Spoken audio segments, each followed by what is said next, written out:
국민 여러분, 안녕하십니까? 여기는 대한민국 대표 정치 전문 플랫폼 한국정치TV입니다. 윤석열 대통령은 내란 수괴 혐의로 1월 15일 10시 33분경 고위공직자범죄수사처 수사팀에 체포돼 공수처로 압송됐습니다.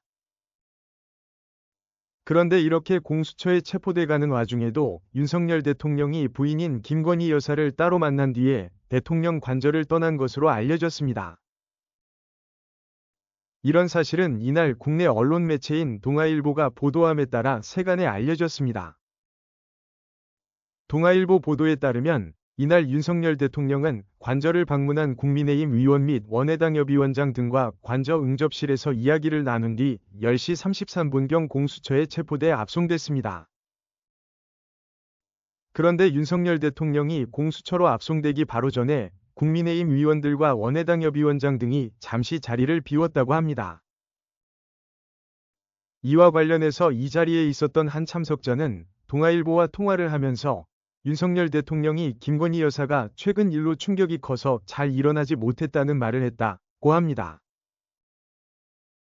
그러면서 윤석열 대통령이 마지막으로 관저를 떠나기 직전에 김건희 여사를 보러 갔다고 전했습니다.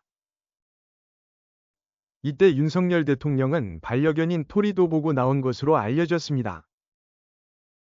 이날 현장에 있던 다른 국민의힘 관계자는 윤석열 대통령이 10여 분 동안 머리와 옷 등을 정돈하고 공수처 조사를 받기 위해 떠났다고 전했습니다. 한편 이날 오전 9시경 공수처와 경찰이 관저 저지선을 잇따라 통과하는 와중에 윤상현, 권영진, 이상희, 박충권 의원 등 일부 국민의힘 의원이 대통령 관저를 방문했습니다. 한편 이날 오전 9시경 공수처와 경찰이 관저 저지선을 잇따라 통과하는 와중에 윤상현, 권영진, 이상희, 박충권 의원 등 일부 국민의힘 의원이 대통령 관저를 방문했습니다. 윤석열 대통령 측과 공수처가 자진 출석 문제 등을 놓고 협의하는 과정에서 관저 앞에 모여있던 국민의힘 의원들과 원외당협 위원장들이 관저로 향했다는 것입니다. 그러나 경호처 등의 제지를 받아 일부 인사는 안으로 들어가지 못한 것으로 알려졌습니다. 당시 윤석열 대통령은 국민의힘 의원들 한 명 한 명과 악수를 나눈 뒤 우리 당이 잘 되기를 바란다, 열심히 당을 잘 이끌어달라 등의 당부를 남겼다고 합니다. 또 원외당협 위원장들도 관저로 불러 인사를 나눴다는 것입니다. 이 자리에 있던 한 국민의힘 관계자는 윤석열 대통령과 총 30여 분 정도 대화를 나눴는데 이대로 나라가 가선 안 된다, 대통령직에 연연하지 않겠다 등의 말씀을 하셨다고 전했습니다.